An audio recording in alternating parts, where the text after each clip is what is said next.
BJP प्रदेशाध्यक्ष और चित्तौड़गढ़ से 2 बार के सांसद सीपी जोशी को लगातार तीसरी बार चित्तौड़गढ़ से प्रत्याशी बनाया गया है। वहीं उनके चुनाव कार्यालय का उद्घाटन किया गया। इस अवसर पर जन समूह को संबोधित करते हुए सीपी जोशी ने कहा कि पिछले 10 साल में पीएम मोदी ने देश को पूरे विश्व के मानचित्र पर अग्रणी देशों में लाकर खड़ा कर दिया है। साथ ही कहा कि एक बार फिर से प्रदेश की सभी 25 सीटों पर कमल खिलाना है। इस कार्यक्रम में राज्यसभा सांसद चुन्नीलाल गरासिया, बेगू के विधायक डॉक्टर सुरेश धाकड़, मंत्री गौतम दक्क, मंत्री छावर सिंह कर्रा, निम्बाहेड़ा विधायक श्रीचंद कृपलानी, कपासन विधायक अर्जुन लाल सहित कई पदाधिकारी मौजूद रहे।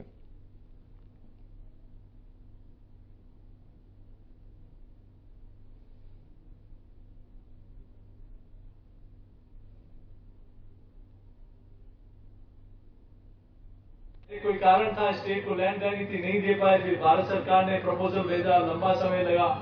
कभी भारत सरकार देते नहीं है पैसा लैंड का, लेकिन उसमें उसका पैसा भी दिया। अब उन्होंने कहा कि जैसा उदयपुर में 100 कमरों का बना हुआ है, वैसा ही श्रमिक भाइयों के लिए चित्तौड़ में भी 100 बेड का हॉस्पिटल बनेगा। मैं आप सबके चरणों में इतनी प्रार्थना कि मैं आपका बीच का एक कार्यकर्ता, और आपने और पार्टी ने यहाँ तक मुझे आप सब लोगों के आशीर्वाद से पहुंचाया।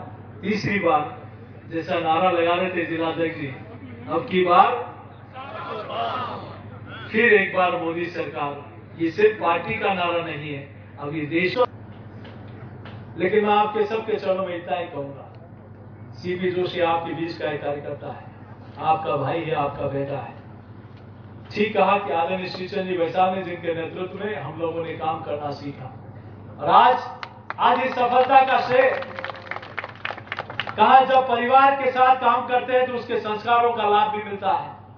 और वही कारण है कि पार्टी ने जो जिम्मेदारी थी, लगभग 1 वर्ष होने आया। मुझे नहीं लगता 1 वर्ष में मैं 25 दिन 20 दिन भी अपने घर पहुंच पाया हूंगा, इस क्षेत्र में आ पाया हूंगा। लेकिन आपने ऐसे दुनिया, कोई जमाना था तब दुनिया की तरफ हम देखा करते थे, लेकिन जमाना बदला है। आज दुनिया भारत और भारत के प्रधानमंत्री की तरफ देखती है, उनका अनुसरण करती है। अब जमाना बदला है। कोई जमाना था जब हम फ्रेजाइल इकोनॉमिक में, कमजोर अर्थव्यवस्था में हिंदुस्तान आता था। अब जमाना बदला है तो दुनिया की 5वीं सबसे बड़ी अर्थव्यवस्था हिंदुस्तान बना है, और मोदी जी के तीसरे कालखंड में भारत दुनिया की तीसरी अर्थव्यवस्था बनेगा। ये मोदी जी की गारंटी है। इसलिए आप लोगों के आशीर्वाद से पार्टी ने प्रदेश अध्यक्ष का दायित्व दिया। कई लोगों ने पार्टी ज्वाइन की, उनके मन में दर्द था कि आपने इतने वर्षों तक आजादी के बाद अयोध्या में प्रभु श्री राम लला का मंदिर बने नहीं बने, इसके लिए कोर्ट में लटकाया अटकाया।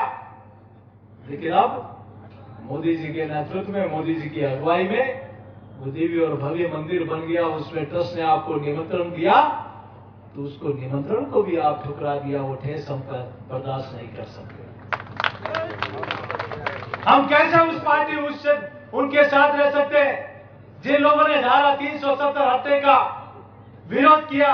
हम कैसे उन लोगों के साथ रह सकते हैं जब भारत और चीन की सीमा पर तनाव था, तब वो लोग चीन के राजदूत के साथ आनंद ले रहे थे?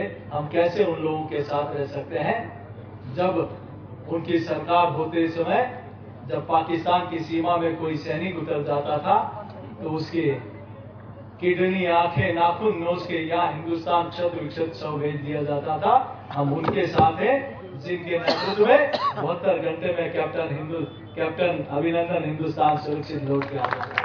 नहीं माँ की ऐसी तैसी घरोला तो चाय बचे केटली गरम रहता, केटला 4-5 हजार थोड़ी ठंडे आ गई, ताकि बहुत बढ़िया मिलेगा। रिकॉर्ड तोड़ वोटों से जीतेंगे। कार्यकर्ताओं की कदर होनी चाहिए। हम तुम्हारी वजह से हमारी पहचान है, हमारी वजह से तुम्हारी पहचान नहीं है। तो इस कमल के फूल के लिए जो गरम गरम लोग हैं, उन्हें कहूंगा